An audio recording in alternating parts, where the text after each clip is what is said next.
24 horas con Milton Pérez y Diana León. Empezamos con 5 votos a favor y 2 abstenciones. El Consejo de Administración Legislativa, CAL, admite a trámite la solicitud de juicio político en contra del presidente de la República. La resolución será remitida mañana a la Corte Constitucional. La solicitud de juicio político en contra del presidente Guillermo Lasso pasó el primer filtro.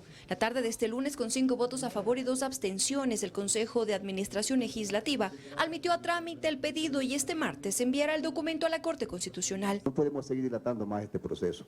Por mi patria, por mi país, mi voto es a favor, señor presidente. Por la verdad y la justicia, a favor. En la sesión del CAL, que esta vez fue pública, los legisladores recibieron el informe de la Unidad Técnica Legislativa que recomendó admitan a trámite dicha solicitud de enjuiciamiento, tras revisar que ésta cumple con los requisitos. En lo que no estuvo de acuerdo la legisladora Joana Moreira de Izquierda Democrática, pues dijo que no se debió tomar en cuenta el alcance que enviaron los legisladores a la solicitud y se abstuvo de votar. Son correcciones que se están haciendo que no altera y que no es parte de los requisitos. La validez para mí del alcance como tal no es posible en estos tipos de procedimientos de juicio político. Natalia Arias del oficialismo también se abstuvo. Dijo que el documento está alterado, lo que podría derivar más adelante en nulidad. Porque cuando estamos hablando de un proceso de fiscalización, un proceso de control político, se tiene que asegurar el debido proceso de inicio a fin. Por lo tanto, cualquier observación o vestigio de duda, sí, por supuesto, puede exponer a la nulidad. Los 5 votos a favor vinieron de UNES, el Partido Social Cristiano, Pachacutic e Independientes. Ahora la pelota irá a la cancha de la Corte Constitucional, la que podría emitir su dictamen de admisibilidad o archivar el documento. Para ello, el plazo es de casi 6 días. Luego regresaría a la Asamblea a manos de la Comisión de Fiscalización y con un informe de esta mesa bajará al Pleno, donde se necesitan 92 votos.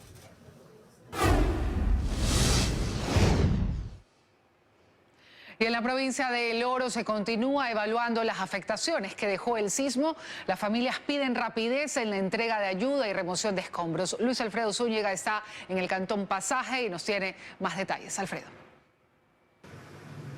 Así es, como están, muy buenas noches. Nosotros hemos recorrido la provincia del Oro, incluyendo los cantones Machala y Pasaje. Y el panorama realmente es como el que se encuentra detrás de mí. Las afectaciones y los escombros aún son evidentes y visibles en las calles. Las familias afectadas piden ayuda. Por parte de las autoridades se ha dicho que se continúa haciendo la evaluación de daños y por el contrario, las familias piden celeridad en que se cumplan los ofrecimientos. Les hemos preparado un reportaje, veamos.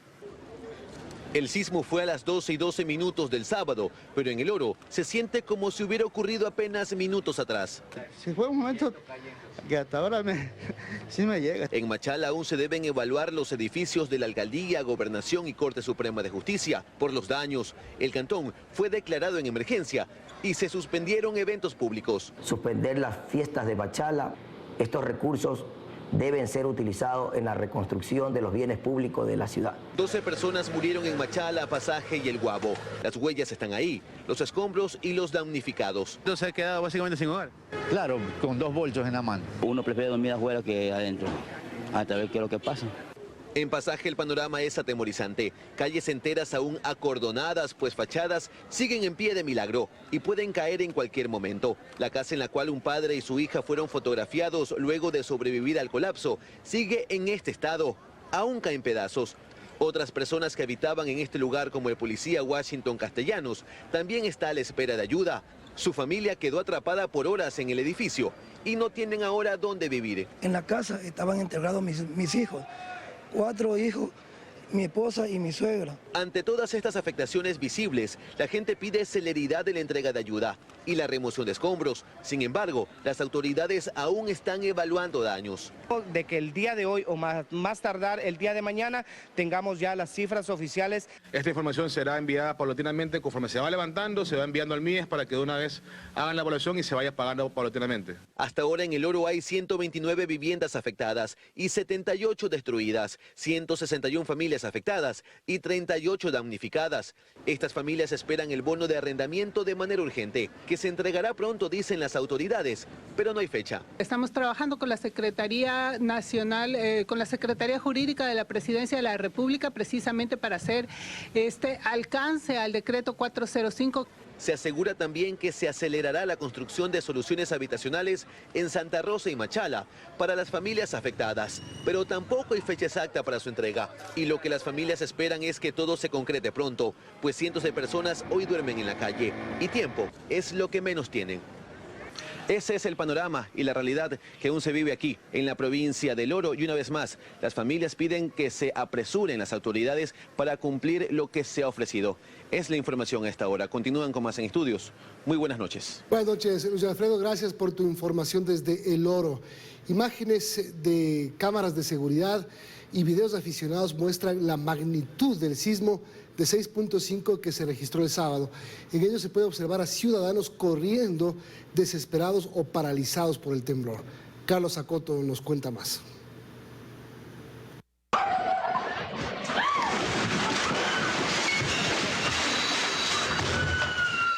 Apenas 20 segundos duró el sismo del pasado sábado. Imágenes de cámaras de seguridad lograron captar en diferentes puntos de Guayas y El Oro los efectos del movimiento telúrico. En Pasaje, por ejemplo, este video muestra el momento exacto en el que una vivienda colapsa mientras todo se sacude alrededor.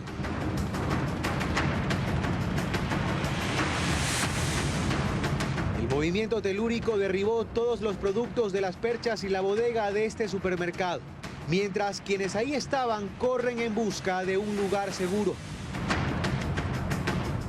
En Guayaquil, este video muestra a un cuidador de carros llamando a la calma, mientras decenas salen de sus casas al medio de la calle. Así lo hicieron también los moradores del Cerro del Carmen. En un supermercado, el pánico se apoderó de los compradores.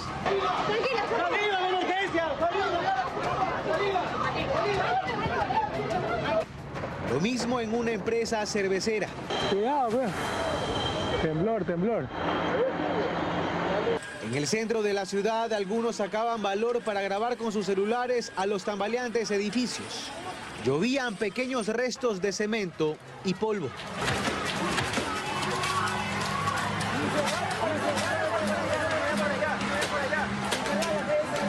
En registros quedó además la forma en la que se sacudía el agua de la fuente de la emblemática plaza Vicente Rocafuerte.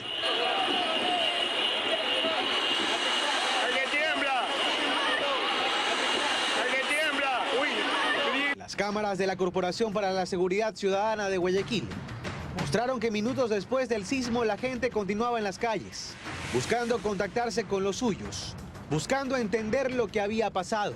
Es la evidencia de lo que fueron segundos de verdadero terror. Y le contamos la historia de Dina y Gustavo, quienes junto a su pequeña niña de 8 meses sobrevivieron al colapso de un edificio de 7 pisos en Pasaje, provincia de El Oro. Una historia de esperanza en medio de esta tragedia.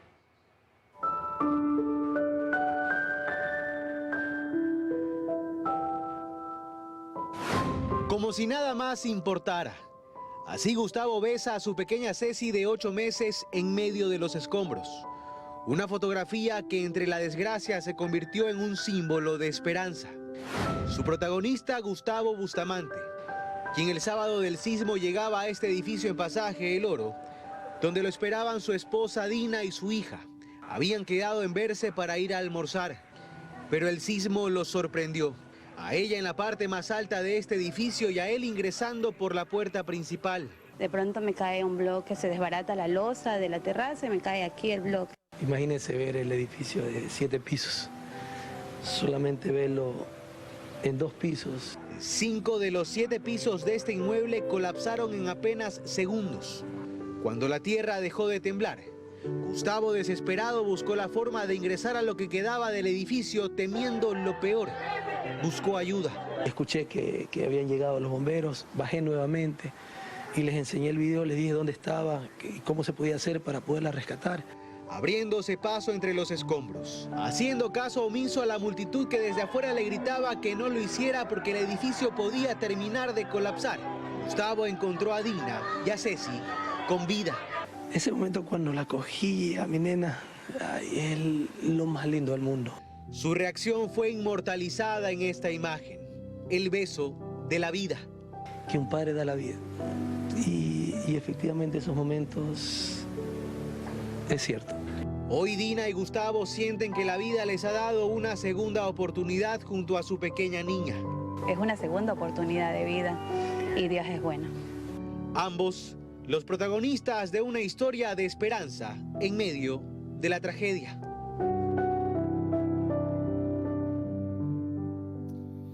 Cerca de 6.000 personas están incomunicadas entre los cantones Lamaná y Pangua en Cotopaxi.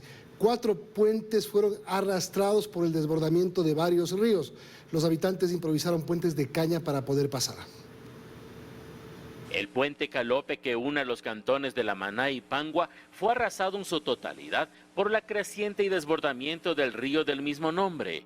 Quienes están al otro lado del afluente se encuentran preocupados por sus seres queridos que están incomunicados. Mis padres viven aquí, no hay cómo pasar un alimento. Ellos llamaron hoy en la mañana diciendo que no tienen comida. Hubo que ir por Valencia y caminar lejos. La creciente del río Calope atrapó a 35 personas entre trabajadores y ciudadanos que se encontraban al otro lado del afluente. Estos fueron rescatados en helicóptero. 4 puentes han sido destruidos en su totalidad. Los moradores colocan caña para poder cruzar. Hubo demasiada lluvia y explotó, no aguantó más y se fue. Entonces, lastimosamente nos quedamos aislados. Ayer tuvieron que sacar en helicópteros más de 40 personas que estuvieron aquí en la empresa, tanto trabajadores como usuarios, que estuvieron mirando. El río despertinamente cogió el caudal tipo 12 del día a 1 de la tarde. Otra de las parroquias afectadas en el cantón Pangua es Moraspungo. En el recinto Mirador de Siliagua, la base del puente quedó en medio del río Quiliagua, dejando incomunicado a cientos de comuneros. Este río era allá. Hemos pedido muchas veces a la prefectura de Cotopaxi que por favor nos ayuden, nos auxilien. Estamos aquí sin este puente. Yo vengo de la zona de Valle Alto. Para arriba prácticamente no hay camino. Están los caminos colapsados, rotos, porque la naturaleza se ha comportado de esta manera. La gobernación de Cotopaxi activó las mesas 4 y 7 a nivel provincial. El desbordamiento de los ríos ha afectado a varias familias que perdieron sus casas y se encuentran en alojamiento temporal. 4 viviendas que han sido prácticamente afectadas en los sectores de la Inmaculada 1, en el sector de Moraspungo tenemos una familia en un albergue temporal. Las lluvias en la cordillera occidental de Cotopaxi son constantes. La maquinaria que trabajaba en el río Calope para volver la corriente a su cauce fue arrastrada y tuvo que salir por la creciente del río. Al regresar, amigos, desde Quinsaloma, Los Ríos, fueron enviados los dispositivos con explosivos dirigidos a 5 periodistas de distintos medios de comunicación. Además, la comisión creada por el presidente Lasso para la reconstrucción de las conclusiones sobre el crimen del general Jorge Gabela tuvo su primer contacto oficial hoy. Ya regresamos y les contamos más al volver. Continuamos, amigos. Desde Quinsaloma, Los Ríos, fueron enviados los dispositivos con explosivos dirigidos a 5 periodistas de distintos medios de comunicación. Uno de ellos detonó esta mañana en la redacción de Ecoavisa. El gobierno rechazó los atentados. Esta vez la noticia estaba aquí. El periodista Lenín Artieda sufrió un atentado en plena redacción de noticias en Ecoavisa. Al ingresar un pendrive en su computadora, el dispositivo que recibió a su nombre el jueves pasado explotó. El personal del medio de comunicación fue evacuado por la policía. Lenín Artieda sufrió daños leves en su rostro y mano.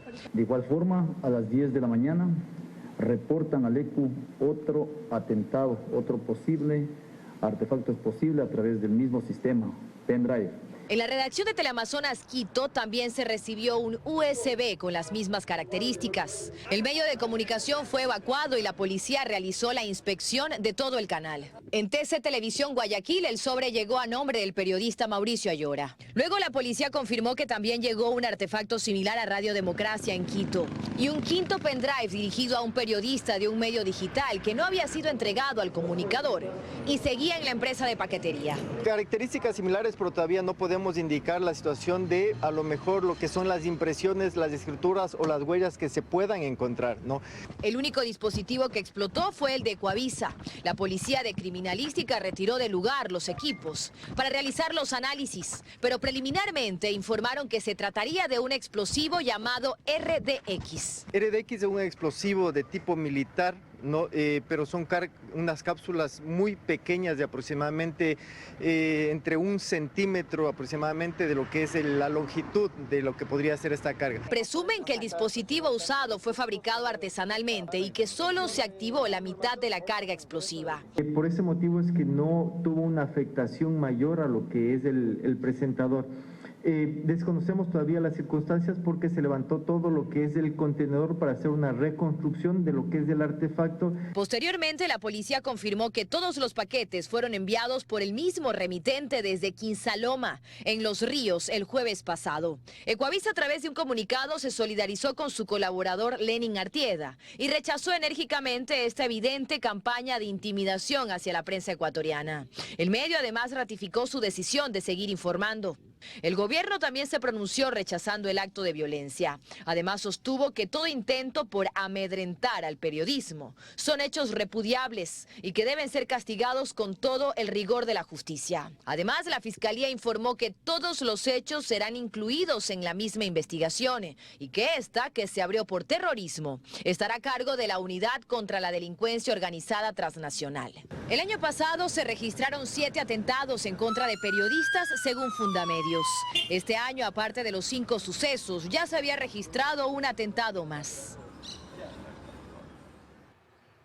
Y sí, la Asociación Ecuatoriana de Editores de Periódicos, AEDEP, Ecuavisa, Teleamazonas y TC Televisión condenamos los atentados perpetrados contra algunos medios de comunicación y periodistas del país, como Lenin Artieda y Milton Pérez.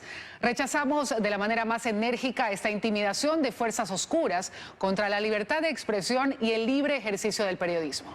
No cabe duda que actores delincuenciales quieren crear un clima de zozobra y caos en el Ecuador. Ratificamos la defensa de la institucionalidad, las libertades y la vigencia de la democracia plena en el país. La unidad de los ecuatorianos se torna imprescindible en estos momentos en que grupos delictivos pretenden amedrentar a la sociedad en su conjunto e imponer su ley, atentando contra los principios básicos que rigen la convivencia nacional. Otro tema, 2 consejeros de Participación Ciudadana presentaron una acción de protección en contra de la mayoría del organismo por anular 61 resoluciones tomadas por el anterior Consejo de Participación, entre ellas la de Superintendente de Bancos.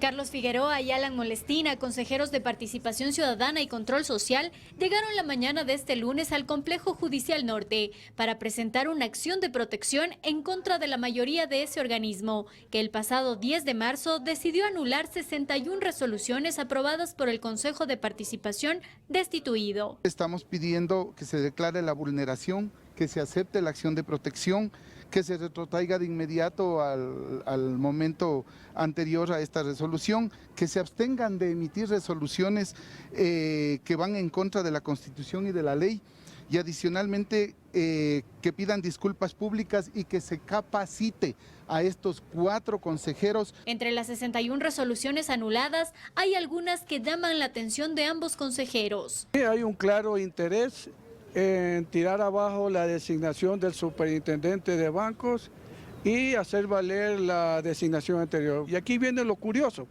¿cómo es que de esas 61 resoluciones a continuación, una parte queda invalidada y otras como la designación del presidente del Consejo de la Judicatura, sí tiene validez. O sea, esto de aquí tiene una irracionalidad completa. Desde lo jurídico, el abogado Ramiro García coincide en que la mayoría no podía revisar y mucho menos nulitar decisiones del anterior CPCCS. El Consejo de Participación Ciudadana no puede dejar sin efecto las resoluciones tomadas anteriormente, menos todavía declararlas nulas porque no es un órgano jurisdiccional. Además, sostienen que tanto la Procuraduría General del Estado como una sala de la Corte de Santo Domingo de los Áchilas ya se pronunciaron sobre este mismo tema. Nos dan una tunda, porque nos están diciendo que todo lo que estamos haciendo está mal. Solicitamos una entrevista a los consejeros de mayoría, pero hasta el cierre de este reportaje no obtuvimos ninguna respuesta. La comisión creada por el presidente Lasso para la reconstrucción de las conclusiones del crimen del general Jorge Gabela tuvo su primer contacto oficial este lunes con Roberto Mesa, el perito que investigó el caso. El tiempo transcurre y el trabajo de los comisionados deberá estar listo el 17 de mayo. La reconstrucción del tercer producto de investigación sobre el crimen contra el excomandante de la FAE, Jorge Gabela, supone tener al fin una respuesta sobre los posibles autores intelectuales del asesinato. Los comisionados encargados por el gobierno para este propósito creen que hay opciones ciertas de lograrlo. Con el perito para determinar si tiene alguna copia, si no tiene la copia, si tiene quizás conclusiones, si ahora que recuerda los nombres ya no hay una cláusula de confidencialidad, tendrá obviamente la posibilidad de decirle al país quiénes son los actores intelectuales, los posibles actores intelectuales, o cuál sería el mecanismo para la reconstrucción de este tercer producto. Parte fundamental de este trabajo estará en manos del autor inicial de la investigación. El perito argentino Roberto Mesa, quien elaboró los tres productos, se entregó a las autoridades en Ecuador y aquí alguien los perdió. Habría que ver dónde fueron a parar todas estas cajas conteniendo informaciones. Y en su defecto, digamos, si no se tiene esa información, lo que habría que hacer es recopilarla nuevamente en las instituciones en las cuales nosotros recopilamos esas informaciones en el 2003. La comisionada Yanine Cruz también siguió el tema cuando fue legisladora y recuerda que hubo 3 documentos distintos sobre las conclusiones. Uno o los 3 fueron adulterados, pues las conclusiones no coincidían con las de Roberto Mesa, y eso se va a verificar esta vez. La gran pregunta es saber si es que ese fue el tercer producto que presentó en su momento Roberto Mesa, o qué páginas fueron adulteradas o fueron modificadas. Para este lunes está prevista la primera reunión de coordinación entre los comisionados y vía Zoom con el perito Roberto Mesa. Hablando de la reconstrucción, el tiempo es importante porque se van acortando los plazos y es una investigación compleja. Por estos 10 años que se pasaron y más de 12 desde el hecho en sí. La reconstrucción de las conclusiones sobre el crimen de Gabela tiene que estar lista hasta la primera quincena del mes de mayo. Seguimos, el 25% de la droga decomisada en los 2 últimos años en puertos europeos tuvo como origen Ecuador, según el informe 2023 publicado por la Oficina de Naciones Unidas contra la Droga y el Delito. Ecuador está desplazando a Colombia en la exportación de cocaína hacia Europa. Belén Merizalde nos amplía.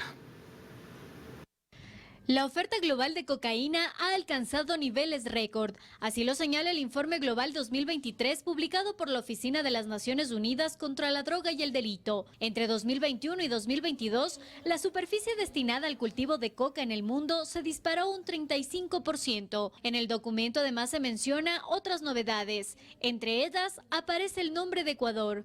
Y es que nuestro país está desplazando a Colombia en la exportación de cocaína hacia Europa. El 25%, un cuarto de todo lo que se decomisó en estos puertos correspondía o tenía su origen en Ecuador.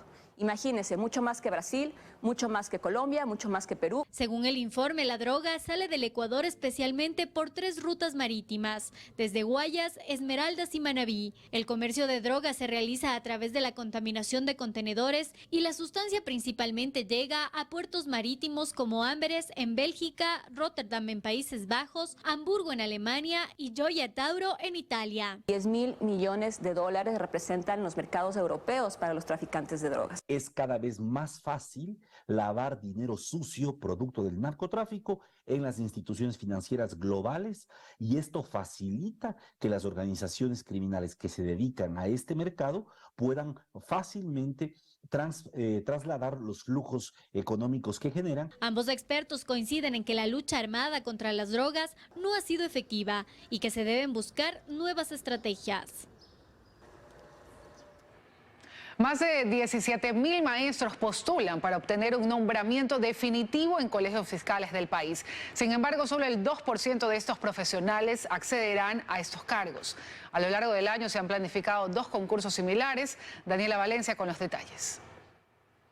Con el objetivo de revalorizar a los docentes del país, el Ministerio de Educación llevará adelante varios concursos de méritos y oposición. El primer proceso, que arrancó el 6 de marzo, suma hasta el momento 17.500 aspirantes a docentes de educación general básica, de segundo a séptimo grado. Solo el 2,2% de ellos accederá a estos nombramientos definitivos, pues hay un total de 400 partidas. La publicación de las resoluciones de ganadores se efectuará el 25 de abril. Esa es la fecha tope que nosotros hemos establecido. Este proceso está dirigido a docentes que se encuentran prestando su servicio de forma ininterrumpida por 4 años, con contrato ocasional, nombramiento provisional u otra forma permitida. En el mes de abril vamos a realizar 2 concursos, uno para educación inicial y el otro para el régimen de Galápagos. De acuerdo a la subsecretaria de Desarrollo Profesional, estos concursos no disminuyen la brecha de 5.000 docentes que hacen falta en el sistema fiscal, pues solo responde a una recategorización. Para cerrarla, se han puesto en marcha otro tipo de procesos a través de la plataforma Educa Empleo. Los concursos no están trabajados en función de la brecha, están trabajados en función de las necesidades de ir abriendo partidas. La brecha se va a ir cerrando en la medida que nosotros vayamos entregando un docente en cada aula que no tenga docente. Ya hicimos el levantamiento de información y en ese levantamiento de información para lo que va a ser inicio de régimen costa, este mes estamos habilitando 2.400 partidas que permita que en abril, que inicie el régimen costa, nosotros podamos cerrar esa brecha ya identificada. Para la cierre, la postulación será del 20 al 23 de julio de 2023 y la incorporación de 1.019 docentes será a finales del mes de agosto. Para la valoración de la oferta se tomará en cuenta formación académica, nota de elegibilidad en el caso de ser candidato apto y experiencia laboral.